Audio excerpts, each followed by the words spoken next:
Em nome do Pai, do Filho e do Espírito Santo. Amém. Pai nosso, que estais no céu, santificado seja o vosso nome. Venha a nós o vosso reino. Seja feita a vossa vontade, assim na terra como no céu. O pão nosso de cada dia nos dai hoje. Perdoai-nos as nossas ofensas, assim como nós perdoamos a quem nos tem ofendido. E não nos deixeis cair em tentação, mas livrai-nos do mal. Amém. São Camilo de Leles, rogai por nós. Em nome do Pai, do Filho e do Espírito Santo. Amém. Muito bem, vamos então dar continuidade. Nós estamos já no parágrafo 7º desse estudo sobre o Pai Nosso, não é? No capítulo 2º da nossa segunda parte. Então vamos lá, número 312 do Catecismo de São Pio X. Vai falar sobre o que nós pedimos na sexta petição, que diz assim: e não nos deixeis cair em tentação. São Pio X, então, nos diz: na sexta petição, não nos deixeis cair em tentação, pedimos a Deus que nos livre das tentações, ou não permitindo que sejamos tentados, ou dando-nos graças para não sermos vencidos. Então, claro, seria desejável que a gente não fosse tentado, né? Seria muito bom. Só que também seria muito fácil, e aí nós não conseguiríamos crescer nas virtudes, né? A gente só consegue crescer numa virtude, alcançar uma virtude, combatendo, lutando, batalhando, se esforçando, né? A gente não consegue crescer numa virtude se não tiver problemas para serem vencidos. Então, por exemplo, uma pessoa que tem problemas com o alcoolismo, por exemplo, para alcançar a virtude da sobriedade, ela precisa rejeitar aquilo que é o seu vício, né? Então, para isso, ela precisa de batalha. Mas, contando com a graça de Deus e fazendo aquilo que deve ser feito, então ela vai alcançar essa virtude. Assim, todas as virtudes, a gente precisa batalhar para alcançá-las. Exceto as 3 virtudes teologais, que são virtudes que Deus nos dá por graça pura, mas nós também devemos batalhar para aumentá-las, né, e para fortificá-las. Demais virtudes humanas, a gente precisa colocar os meios para alcançá-las. Algumas, claro, nós alcançamos já pela educação, né, mas devemos aprimorar. Por exemplo, uma pessoa que foi criada pelos seus pais com um senso de honestidade muito grande, por exemplo, será mais difícil que essa pessoa vá acabar aí se corrompendo, roubando, mas as tentações aparecendo, ela pode, das duas, uma. Ou então, fazer crescer ainda mais a sua virtude, porque a sua virtude não vai ser simplesmente porque o pai e a mãe falaram ou deram exemplo, mas porque ela está decidindo, portanto, ela está firmando os pés nessa virtude, crescendo nessa virtude, ou então ela vai se corromper. E vai fazer com que a virtude deixe de existir e ali passe a ter um vício, que seria, então, da desonestidade. Então, a gente pede, claro, que se for possível, que o Senhor nos livre das tentações, para que a gente possa permanecer nas virtudes que temos, mas, se ele assim achar melhor, porque Deus que conhece todas as coisas, ele que sabe o que é melhor, se Deus achar melhor que a gente tenha essas provações, essas tentações, então que ele nos dê a graça de vencê-las, né, de não sermos derrotados por ela. Que essas tentações, então, nos façam crescer na virtude e não cair no vício. 313. O que são as tentações? São um incitamento, ao pecado, que nos vem do demônio, ou das pessoas más, ou das nossas paixões. São os 3 inimigos da alma, né? Os 3 inimigos, que é Satanás, que pode ele nos dar algumas tentações, tentar nos seduzir para que pequemos, né? Então, como ele fala, uma incitação, né? Um convite, um direcionamento ao pecado. Essa é uma tentação, né? Então, pode ser que Satanás tenha dado uma tentação. Outro que dá as tentações são pessoas más, né? Que a gente pode falar também como o segundo inimigo, que é o mundo, né? O mundo oferece. O mundo não é uma pessoa, é uma coisa. As pessoas do mundo, que são o mundo, né? Então, as pessoas más que vão me tentar ao pecado, né? E até por isso a gente tem que ter muito cuidado para não sermos causa de pecado, né, para outras pessoas. Por isso, por exemplo, a virtude da modéstia, né, de vestir-se decentemente, ela confere essa sanidade espiritual, né? Porque se uma jovem ou um jovem, né, o homem também pode ser causa de pecado, se veste de forma indecente, provocativa, ela é causa possível de pecado, ao menos de tentação para alguém que vai vê-lo ou vê-la, certo? E ao ver aquele jovem vestido de forma indecorosa, indecente, ele ou ela que estiver vendo vai se sentir tentado ao pecado contra a carne, por exemplo. Né? Então, a virtude da decência, a virtude, né, da modéstia, melhor dizendo, por exemplo, no vestir-se, né, ela, ela exime que você não seja causa de tentação para alguém. Então, pode ser que você seja essa causa de tentação de forma indireta. Então, mas eu não sou uma pessoa má. Bom, se você está vestido de forma indecente, você está sendo má, sim. Você está indo contra uma virtude, que é a virtude ali para o vestir-se, né? E, bom, mas também pode ser, de fato, uma pessoa má, sabiamente má, não indiretamente, mas mesmo diretamente. Uma pessoa que lhe convide para o pecado, né? Vamos ali prejudicar alguém, vamos assaltar, vamos matar, vamos, sei lá, né, enganar alguém. Então, pode ser um convite direto, pode ser um convite indireto, né, pelas seduções do mal. Então, ou o Satanás nos oferece algumas possibilidades de pecar, nos coloca em lugares, situações que nos tentam, que nos chamam para o pecado, ou as pessoas mesmo nos fazem isso, ou o terceiro inimigo da alma, que talvez é o mais complicado, que são as nossas próprias paixões. Né? Porque, assim, Satanás e as outras pessoas, o mundo, estão do lado de fora. E como tal, eles não conhecem, eles não estão dentro do nosso coração, eles não podem modificar o nosso coração. Eles podem influenciar, podem seduzir, mas não podem modificar. Agora, as nossas paixões, e, sobretudo, as paixões aqui talvez no sentido de sentimentos, né, nossos desejos, as nossas vontades, mas também aquilo que nós alimentamos no passado, né? Uma pessoa que passou aí 30 anos da sua vida alimentando um ódio, um rancor e assim, não, pensando mal daquela pessoa e desejando mal para ela, quando se dá conta da besteira que está fazendo e quer se converter e quer, de fato, amar e perdoar, com muita, mas muita facilidade, ela vai encontrar pensamentos que voltem, né? Não quero mais desejar o mal, mas daqui a pouco, quando ela vê, ela está ali meio que no automático, já pensando mal, desejando mal àquela pessoa, porque ali estão as suas paixões, aquilo que ela mesma cultivou, né? Então, a maior parte desses sentimentos, dessas paixões, dessas vontades, então, desses desejos que nós temos e que nos conduzem, que podem nos conduzir ao pecado, ou seja, são tentações, a maior parte, elas têm culpa nossa ali no cartório, né? Algumas podem não ter, podem ser sentimentos que nós não cultivamos, mas que surgiram, que apareceram, desejos que apareceram que não foram cultivados por nós. Mas muitos podem ser, né? Por exemplo, uma pessoa que tem um vício em pornografia, por exemplo, que já viu muitas dessas imagens na sua cabeça e está acostumado a ver, né? Fez entrar pelos seus olhos essas imagens na sua cabeça, quando ela quer vencer esse vício, quando ela percebe que está destruindo a sua alma com esse vício, ela vai ter muitas tentações dessas imagens que vão voltar na sua cabeça. E as pessoas sofrem, né? Padre, como é que faz para tirar essas imagens da cabeça? Querendo quase que remover, como assim, né? Pegar e arrancar fora. Não é assim que funciona, né? Foram anos colocando, elas estão arquivadas ali, e essas tentações, essas lembranças dessas imagens, elas vêm de dentro de nós, né? Que nós mesmos colocamos. Pode ser que você tenha se confessado, esteja em estado de graça, mas aquilo que você viu no passado, ele permanece ali, né? É como aquela história assim, né?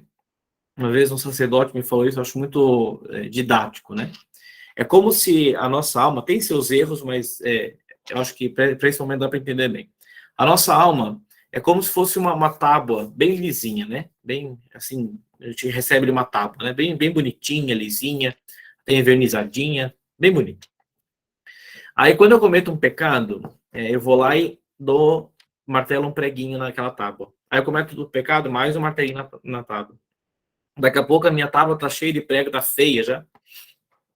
Aí o que eu faço? Para poder continuar usando a minha tábua, porque com os pregos é impossível usá-la, então eu vou lá e arranco os pregos, né? Vou lá na confissão e recebo o perdão dos pecados. Então a tábua fica de novo ali sem pregos, mas as marcas estão ali. As marcas estão ali.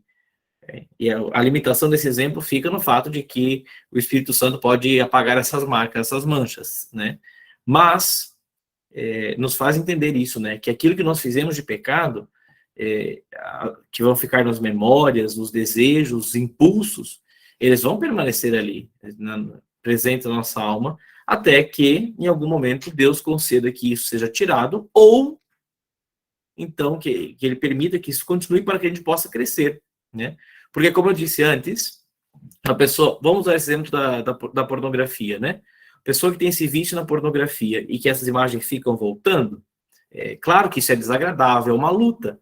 Só que cada vez que essa imagem volta para essa pessoa e ela consegue se agarrar à graça de Deus e buscar na graça de Deus vencer, e consegue vencer, de não cair de novo, né, neste pecado, mesmo tendo tido essa tentação, ali, nesse momento, essa pessoa cresceu na virtude da pureza.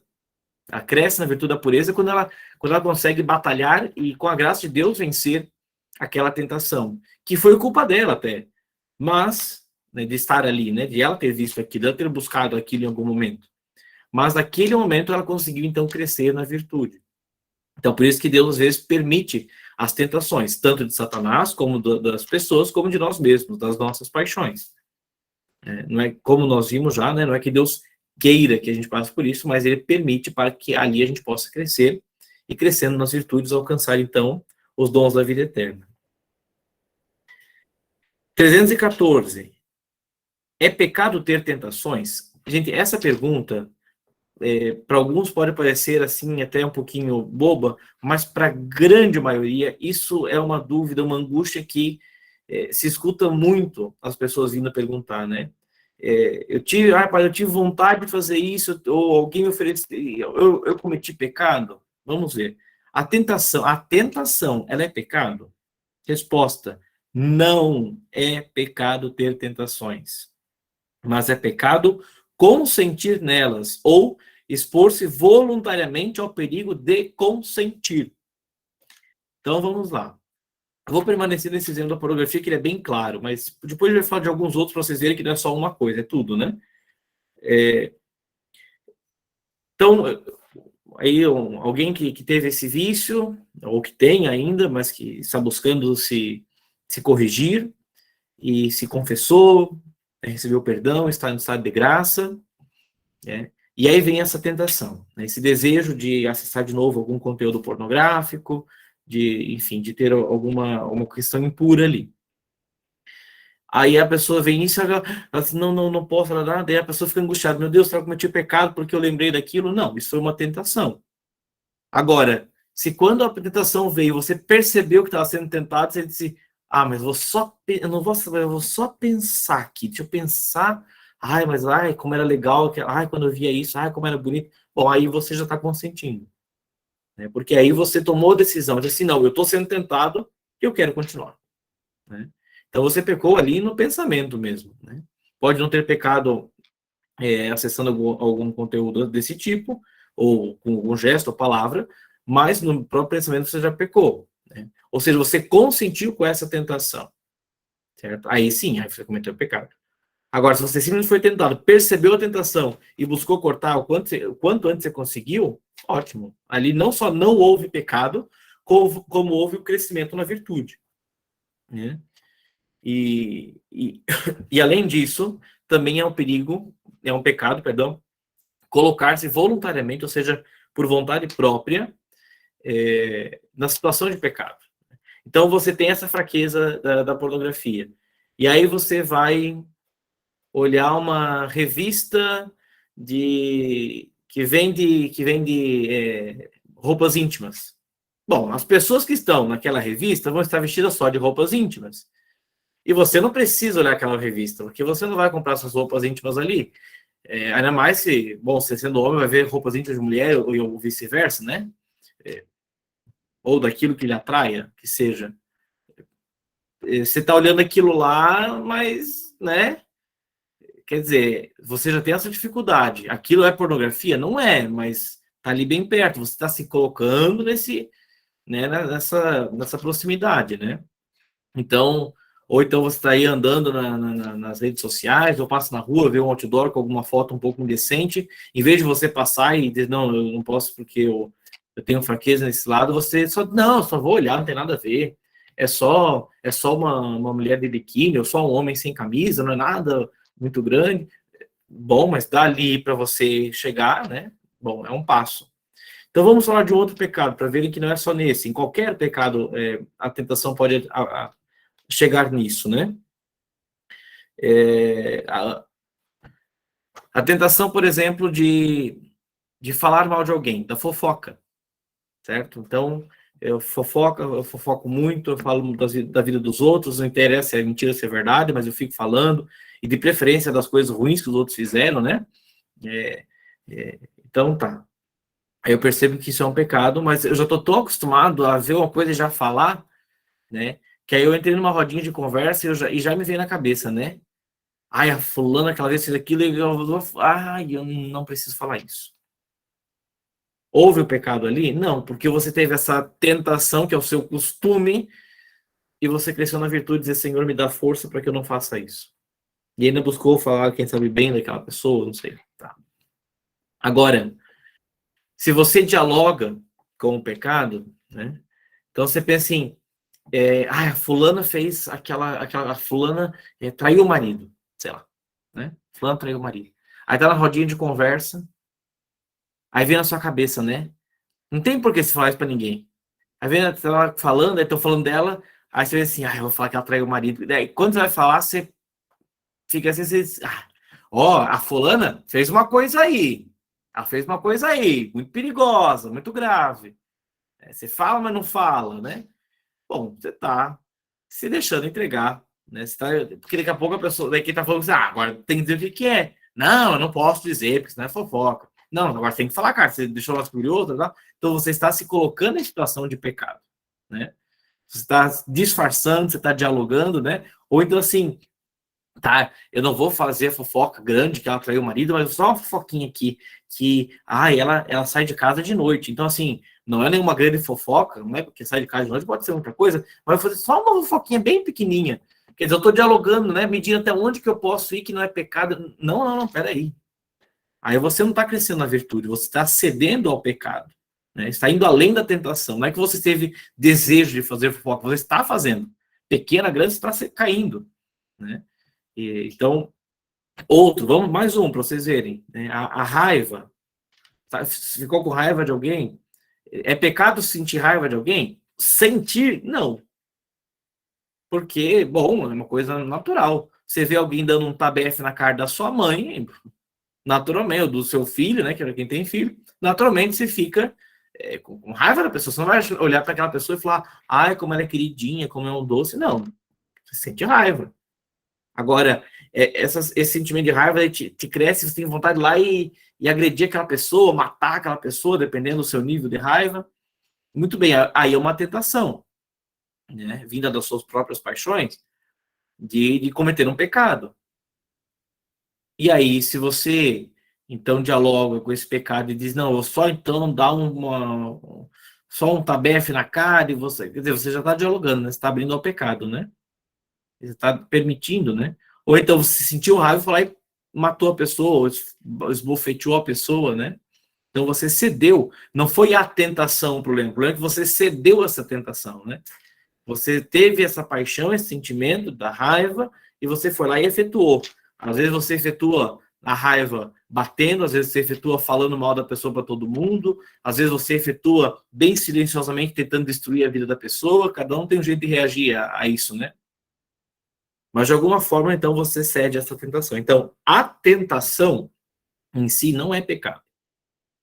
A tentação É uma oportunidade que nós temos de amar a Deus. É uma oportunidade que nós temos de amar a Deus. Se uma pessoa casada, né, um homem casado, então vê uma mulher e acha linda, e se sente atraído por ela, isso é uma tentação? É uma tentação.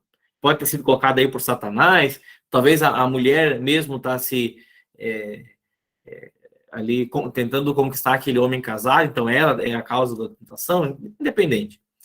Ele vê uma mulher, acha ela muito bonita e se sente tentado a se aproximar dela e trair a sua esposa. Naquele momento, e só naquele momento da tentação, é que ele vai olhar para aquilo e dizer assim, pode até ser bonita, mas não é para mim, porque eu sou fiel à minha esposa. Então esse homem cometeu o pecado por achar aquela mulher bonita e se sentir atraído por ela? Não. Pelo contrário, ele cresceu na virtude, porque apesar de achar ela bonita e sentir-se atraído, ele foi fiel à sua esposa. Então ele não só não cometeu o pecado, como cresceu na virtude da fidelidade. Né? Tá? 315. Por que Deus permite que sejamos tentados?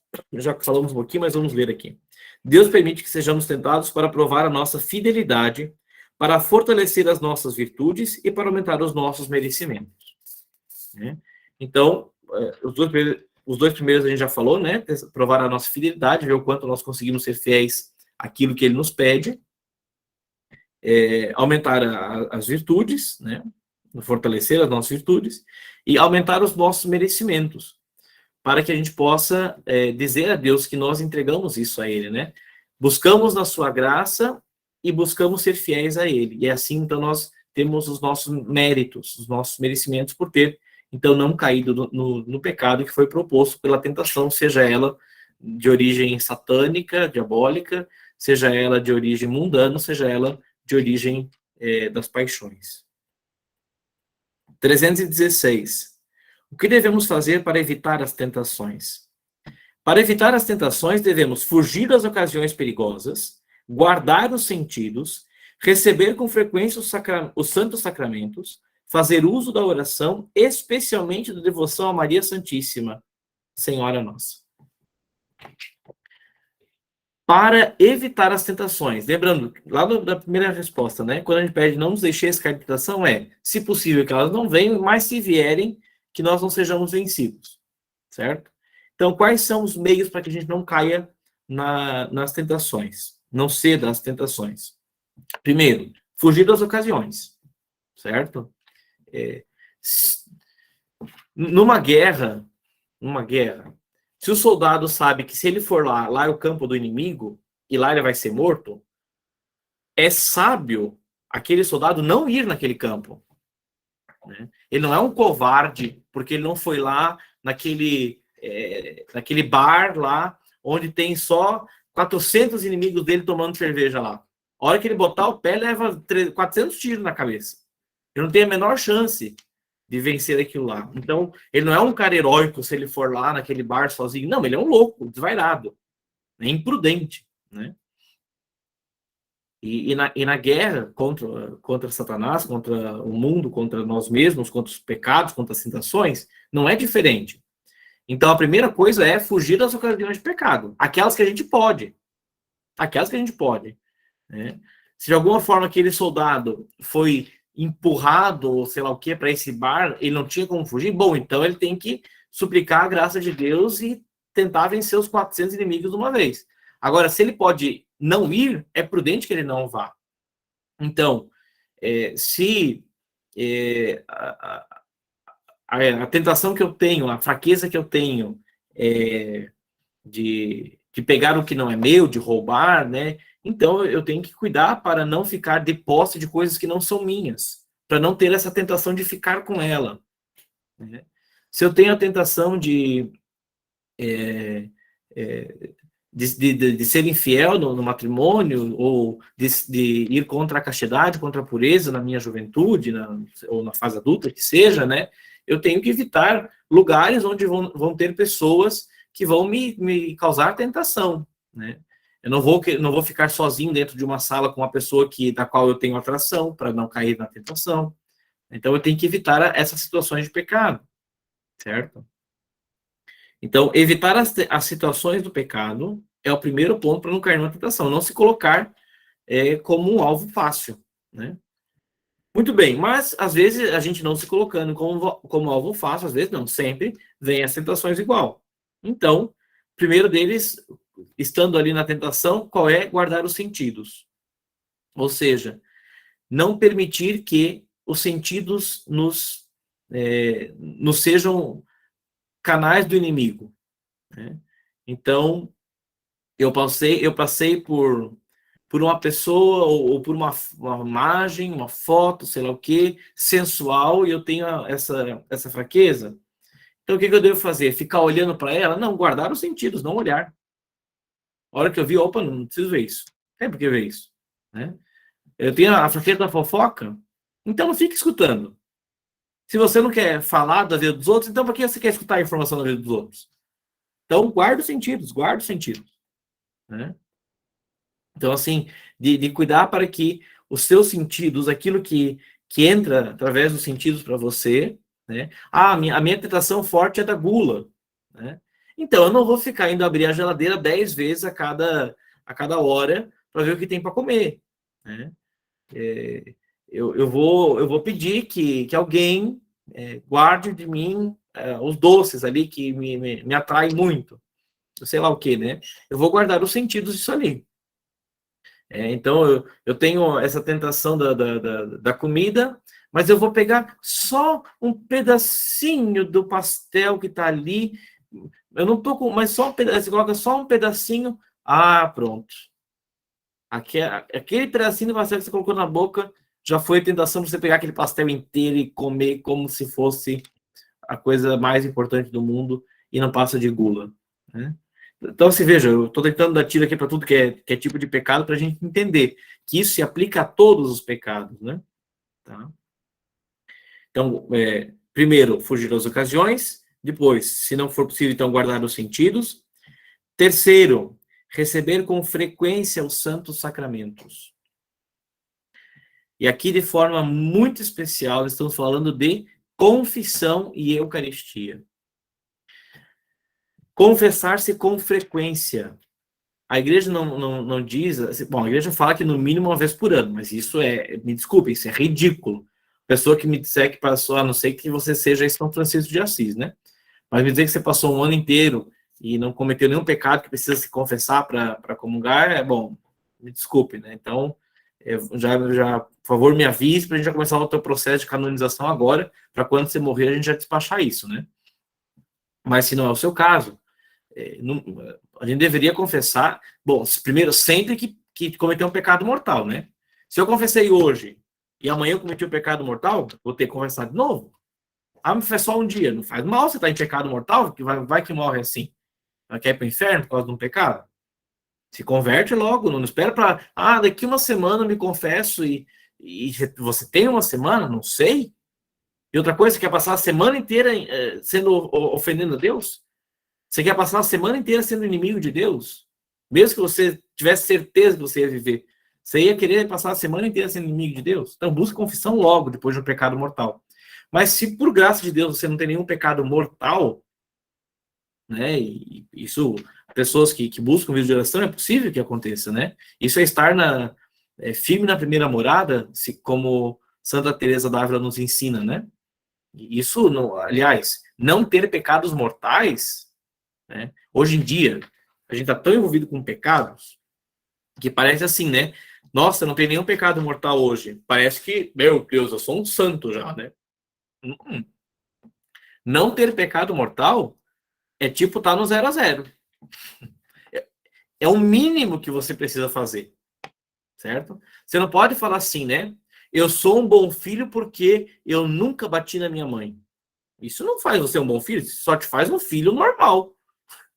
Qualquer filho não bate na mãe. Agora, se você é um filho que bate na mãe, você é um péssimo filho e que merece castigo, né?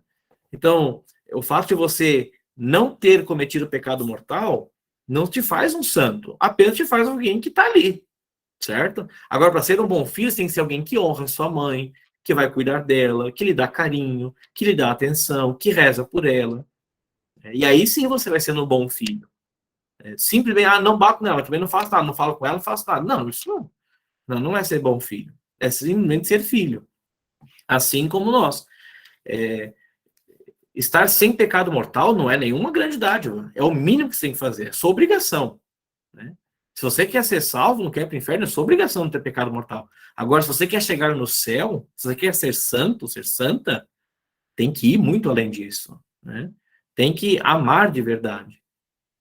Então, receber o sacramento da confissão, mesmo se eu não tenho nenhum pecado mortal, no mínimo, a gente deveria ir uma vez por mês se confessar.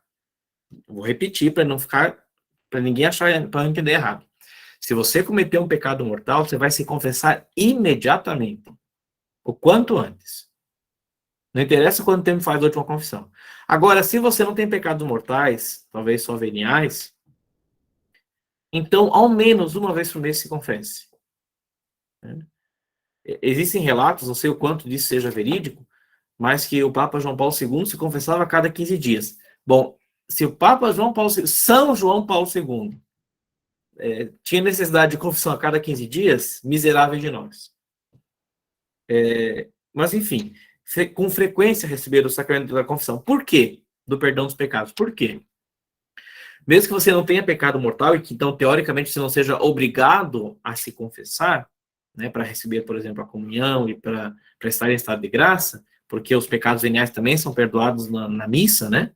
Então, teoricamente, você não precisa, mas por que buscar a confissão? Para receber as graças que vêm desse sacramento.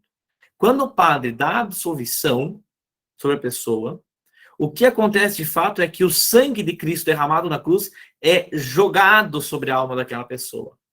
É lançado sobre a alma e limpa e lava aquela alma. E, portanto, você recebe ali infinitas graças para vencer os seus apegos, para vencer as suas teimosias e essas inclinações aos pecados mesmo que veniais.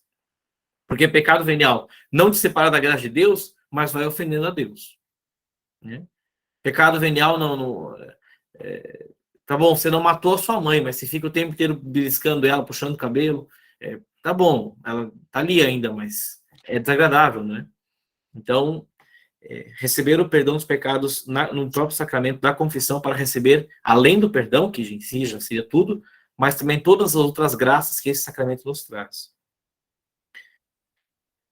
E, claro, óbvio, a Eucaristia, o quanto mais possível, melhor. Né? Você participar do santo sacrifício da missa e receber o corpo e sangue de Cristo. Eu acho que para pessoas que têm fé, não tem muito o que ficar explicando isso, né? Você não receber a Eucaristia é simplesmente tudo que você está perdendo. Porque a Eucaristia é tudo. A Eucaristia é o infinito das graças. É ali que você recebe não uma graça de Deus, mas o próprio Deus, que é a graça em si mesmo. Né? E pior do que não receber a Eucaristia é recebê-la em pecado mortal. Tá? Pior do que não receber a Eucaristia é receber a Eucaristia estando em pecado mortal. Porque quando você não recebe a Eucaristia, você não recebe. Agora, quando você recebe pecado mortal, você pega o sangue redentor de nosso Senhor Jesus Cristo, seu corpo, sua alma e divindade, e você coloca no meio de um chiqueiro de porcos, e pisa em cima e profana o corpo de Cristo, que é a sua alma em pecado mortal. Você joga ele ali dentro. Então, pior do que não recebê-lo é colocá-lo na lata de lixo da sua alma. Então, evitar a tentação, fugir das ocasiões, guardar os sentidos, receber com frequência os sacramentos. Quarto, fazer uso da oração, que é o que nós estamos falando desde o início desse capítulo, né? A necessidade de estar conectado, ligado a Deus, elevar a alma até Deus. Porque quando eu estou lendo que disse bem no começo do capítulo, oração não é trazer Deus para mim, é eu elevar a minha alma até Ele, aproximar a minha alma da sua divindade. Então, quando eu estou com a alma aqui próxima da alma de Deus, então as coisas que estão aqui embaixo me tentando ficam cada vez mais longe, né? Quanto mais eu estou próximo de Deus, mais longe eu fico do inferno, mais longe eu fico de cair numa tentação, certo? Mais próximo de Deus, mais fácil de escolhê-lo, escolher a Ele, né? Então, por isso a oração não é só uma coisa boa, é uma coisa essencial, necessária, uma coisa sine qua non, que sem a qual não é possível. certo? E por fim, ali, então, o Santo Padre recomenda uma especial devoção a Maria Santíssima. Por quê? Porque ela é cheia de graça e a criatura, claro, a criatura única, né? Porque Jesus não é criatura. Mas fora nosso Senhor Jesus Cristo, o único ser humano que não tem pecados, nem mesmo veniais, é a Virgem Santíssima. Nem o pecado original, nem pecados veniais e muito menos mortais. Então ela que conseguiu vencer todas as batalhas é o terror dos demônios. É o terror do mundo. É o terror das nossas paixões desordenadas. Por quê? Porque ela conseguiu vencer todas as vezes. Por quê? Porque ela soube contar com a graça de Deus sempre de forma plena.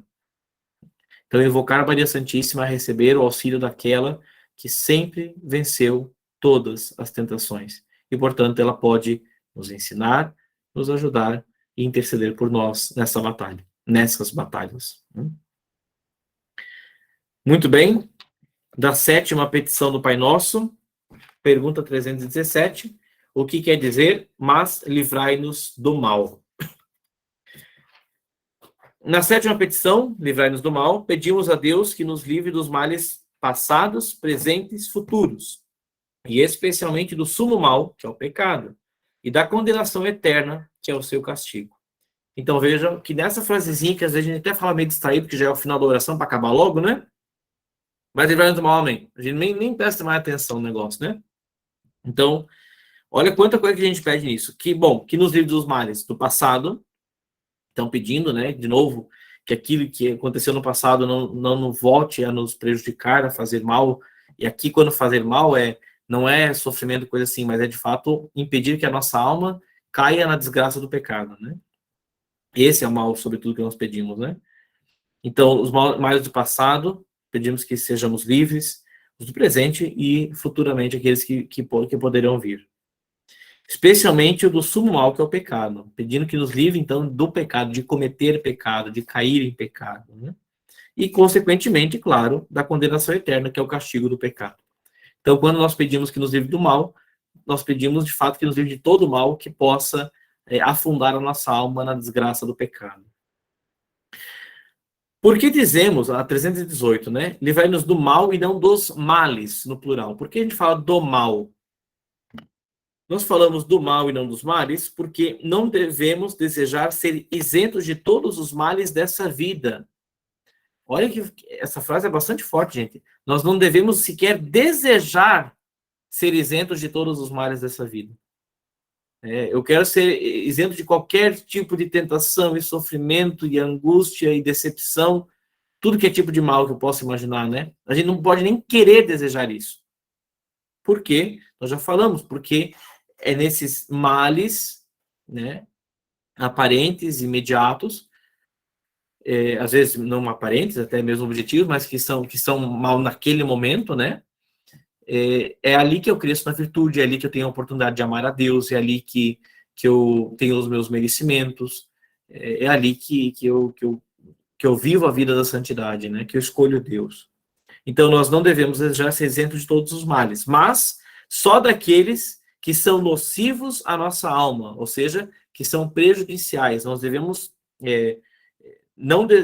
melhor, nós devemos desejar estar livres dos males que fazem mal à nossa alma, os males que nos condenam ao fogo do inferno, que nos afastam do amor, que nos separam do amor de Deus.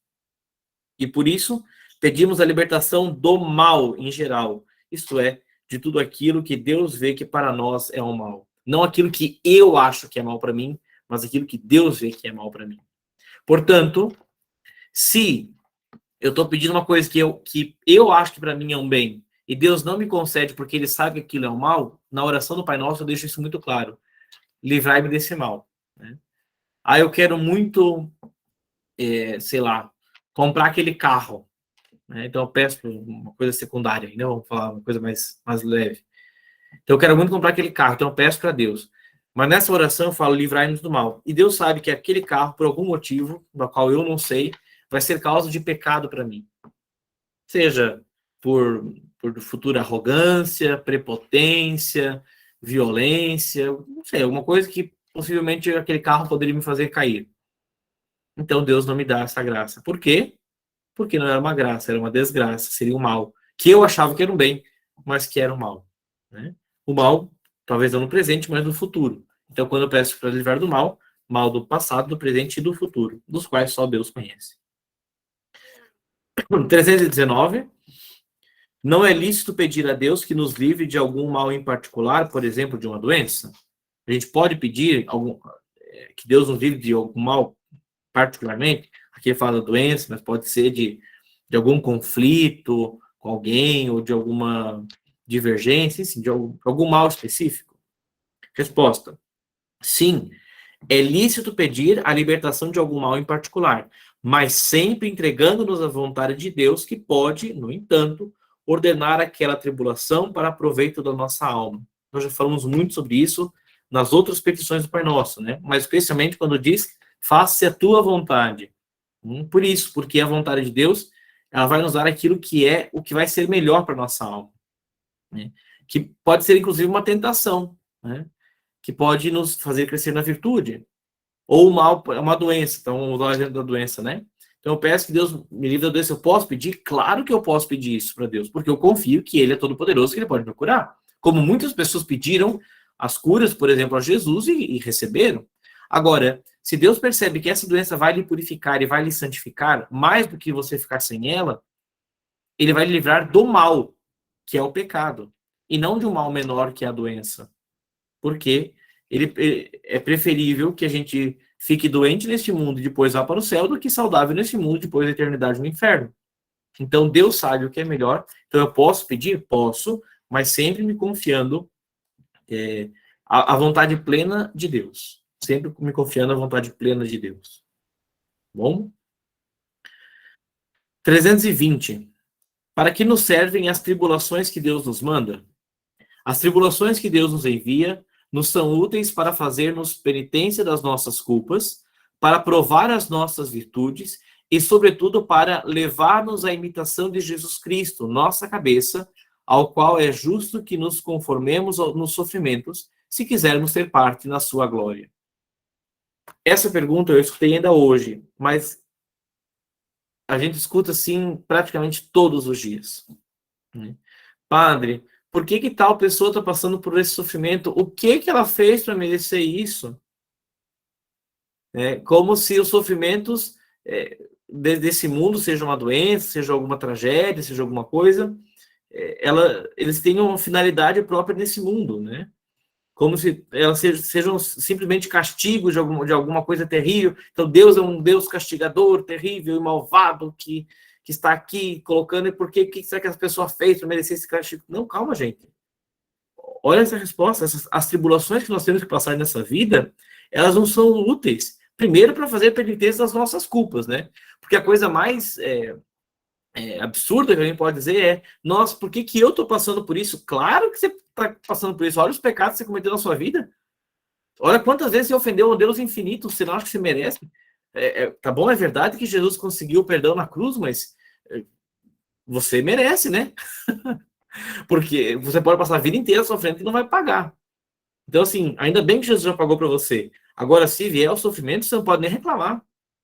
Porque você já cometeu pecados que lhe deveria causar sofrimento, né? Então, se vier, que seja para purificar os seus sentidos, purificar as suas intenções, de purificar de apegos possíveis, que esses pecados passados foram lhe trazendo, né?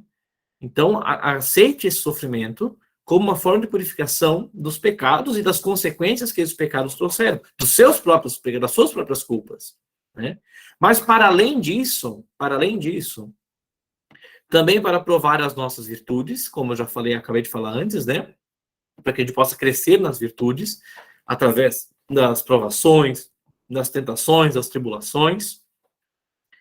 E, sobretudo, vejam, sobretudo quer dizer, o que é mais importante, só o fato de eu ter que pagar e expiar as minhas culpas, de crescer nas virtudes, já deveria ser suficiente. Mas existe algo que é ainda maior, muitíssimo maior. Então, sobretudo, para nos levar à imitação de Jesus Cristo, à nossa cabeça. Nós falamos que Jesus é a cabeça, nós somos os membros de Cristo, não é isso? A igreja é constituída por Cristo, cabeça, e os membros, que somos nós, os batizados. Então, se nós queremos ser como Cristo, queremos fazer parte do corpo de Cristo, nós devemos imitá-lo. Por quê? Portanto, é justo que nos conformemos no sofrimento se quisermos também ter parte na glória. Todos nós queremos ir para o céu, certo? Todos nós queremos a eternidade, queremos estar com Deus na glória, na celeste mansão. Amém. Todos queremos. Então, se a gente quer estar como Jesus lá, a gente precisa estar como Jesus aqui também. Dessa forma aqui, ó. Na cruz. Então, se ele, que realmente não merecia nada, passou por isso, ele que é a cabeça, quanto mais nós devemos querer nos unir aos sofrimentos, às dores do Senhor, né? A essas tribulações. Portanto, as tribulações, ao contrário do que o imaginário popular pensa, que é tudo um grande castigão de Deus, elas nos são permitidas por Deus para expiar os nossos pecados, para que a gente possa fazer penitência por causa dos nossos pecados e culpas, para nos fazer provar e crescer nas virtudes e, sobretudo, para nos unir a Cristo crucificado. Ele, que é a nossa cabeça, que a gente possa estar conformado, configurado a Ele na cruz aqui, para que um dia a gente possa também estar configurado com Ele na glória do céu. Certo? 321. O que quer dizer o amém no fim do Pai Nosso? Amém quer dizer assim seja, assim desejo, assim peço ao Senhor e assim espero. Nós já falamos disso também antes, né, no credo, se não me engano. Então, o amém é uma confirmação, né? Ó, tudo isso que eu falei é isso aí.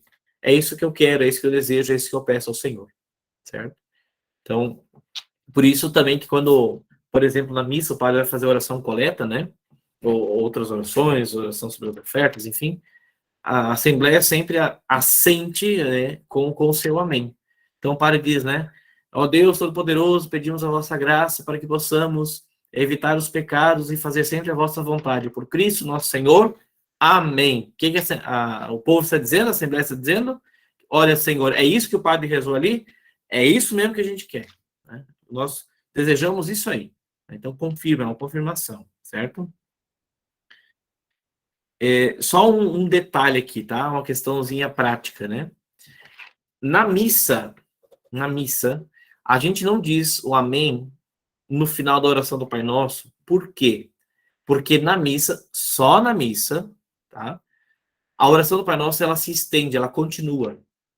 Né? Percebam, se vocês nunca perceberam, percebam nas próximas Eucaristias que forem, né? Então a gente está rezando no Pai Nosso, mas livrai-nos do mal. E o Padre continua, livrai-nos do mal, livrai-nos de todos os males, ó Pai, dai-nos hoje a vossa paz, ajudados pela vossa misericórdia, sejam sempre livres do pecado. Então veja, a oração do Pai Nosso, na missa, ela não termina com o Pai Nosso depois do livrai-nos do mal. Não termina com o amém ali, depois do livrai-nos do mal. Tá? Porque ela continua, a gente vai dizer o amém só no final. Depois que o Padre falar, né? Senhor Jesus Cristo, és aos vossos apóstolos, vos deixo a paz, dou a minha paz, amém. Então a oração do Pai Nosso é um pouquinho mais estendida ali na hora da missa. Então, não é que o Pai Nosso da missa não tem amém, ele tem amém, só que é depois de algumas outras orações que o Padre faz, certo? Então, por isso que depois do livrai-nos do mal, na missa não tem um amém. Tá? Se alguém duvida, pode pegar o Missal, que é o livro que se usa para missa, você vai ver lá que depois do livrai-nos do mal não tem o amém, mas sim a continuação, né? Livrai-nos de todos os males. Aí o Padre tem duas partes que ele faz, e no final da segunda parte, então a gente fala amém. Tá bom? Só um parênteses para que todo mundo saiba disso, né? É um detalhe litúrgico que nos faz entender até um pouco melhor, nos faz entender um pouco melhor a sequência da Santa Missa, tá bem? Pergunta ali no nosso chatzinho, para quem que o Papa se confessa? Com qualquer sacerdote. Né? O fato de ele ter um ministério superior, né, o episcopado, e um cargo também de superior, ou seja, de maior serviço, não significa nada. Qualquer sacerdote pode perdoar qualquer pessoa. Né? Então, um papa, um bispo, pode se confessar com qualquer padre. Também pode conversar com outro bispo, pode... Né? Então, o padre, o sacerdote, o bispo, o papa, precisa achar outro que seja sacerdote, seja ele um presbítero ou um bispo, para se confessar. Tá bem? 322, já quase encerrando o nosso horário e também as perguntas aqui desse capítulo, né? Para se alcançarem as graças pedidas do Pai Nosso, basta rezá-lo de qualquer maneira? Para se alcançarem as graças pedidas ao Pai Nosso, é necessário rezá-lo sem precipitação, com atenção e acompanhá-lo com o coração. Claro, isso vale para todas as orações, não só o Pai Nosso, né? Então, a graça da oração não está no simplesmente falar as palavras, mas de fato de estar com o coração nelas, né? Eu preciso estar atento ao que eu estou dizendo, senão é só uma repetição boba de palavras, né? Já viram quando a gente, às vezes, tem aquelas musiquinhas chiclé, que fica, às vezes, numa propaganda, TV, uma coisa assim, que a gente escuta, né? E quando às vezes está falando, está cantando aquela musiquinha, você nem se deu conta, você está meio que no automático, né? Isso significa que você queria falar aquilo para alguém? Não. Só que aquilo estava saindo da sua boca, né? Então, isso era uma conversa? Não. É só um monte de palavras que está saindo da boca. Temos que cuidar para que a nossa oração não seja isso, né? Como nós já sabemos de cor, como nós conhecemos bem, e se a gente ligar o automático, ela vai, né? Temos que tomar esse cuidado para que o nosso coração esteja atento ao que a nossa boca está dizendo, esteja unido, que a nossa alma esteja unida. Eu não posso dizer a oração do Pai Nosso sem desejar o que ela pede, né? Quando Cristo nos ensinou essa oração, não é só que ele ensinou um textozinho para a gente decorar. Ele ensinou o que nós devemos pedir. E é isso que nós estávamos estudando até agora. O que nós temos que pedir, como pedir ao Pai e o que pedir ao Pai. Então agora nós devemos conectar a nossa alma ao que nós estamos dizendo. E que não sejam simplesmente palavras ao vento, mas de fato sejam palavras que saem, que brotam da nossa alma, do nosso coração para Deus, né? Por isso, sem precipitação, sem desespero para acabar logo, mas sim com atenção e acompanhá-lo sempre com o coração. Não é a velocidade com que você fala, porque você pode rezar bem devagarinho e não prestar atenção, e não rezar. Ou você pode rezar com um pouco mais de velocidade por algum motivo, mas estar com o coração atento e rezando, né? Sei. Isso depende de como você consegue rezar, mas isso é a sua honestidade com Deus. Não adianta querer enganar Deus, porque Deus conhece todos os corações, né? Ele sabe exatamente o que passa no seu coraçãozinho. Então, apenas busque rezar com atenção. Se é rápido, devagar, bom, aí é com você, tá bom? Com você e Deus, né? 323. Quando que nós devemos rezar o Pai Nosso? Devemos rezar o Pai Nosso todos os dias, tutti i giorni, porque todos os dias temos necessidade do auxílio de Deus. Porque nós nunca podemos dizer que nós não precisamos que Deus seja nosso Pai hoje. Nós não podemos dizer nunca que hoje a vontade de Deus não precisa acontecer na terra do mesmo jeito que acontece no céu. Hoje eu não preciso que Deus faça a vontade dele. Hoje eu não preciso o pão de cada dia. Hoje eu não preciso que Deus me livre das tentações ou me livre do mal. Não posso falar isso, né? Então, como eu nunca posso dizer que eu não preciso dessas coisas, então eu sempre preciso estar unido a Deus pela oração, e aqui, claro, de forma especial, pela oração do Pai Nosso. Certo? Esse estudo da oração do Pai Nosso, ele pode ser e deve ser muito mais aprofundado, né?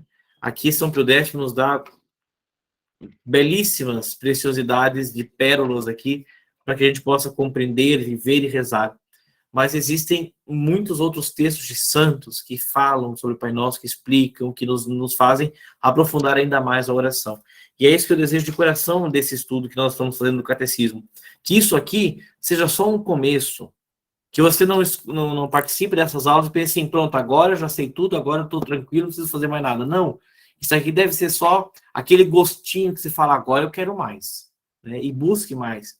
Busque conhecer textos de outros santos, textos do magistério da igreja sobre essa oração, sobre tudo, né? Nós estamos estudando, mas aqui de forma especial agora sobre essa preciosidade que é a oração que o próprio Deus nos ensinou como falar com ele, né? O Filho nos ensinou a como falar com o Pai.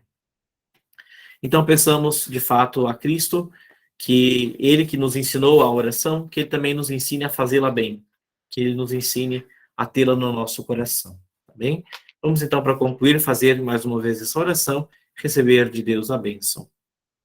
Em nome do Pai, do Filho e do Espírito Santo. Amém. Pai nosso que estais nos céus, santificado seja o vosso nome. Venha a nós o vosso reino. Seja feita a vossa vontade, assim na terra como no céu.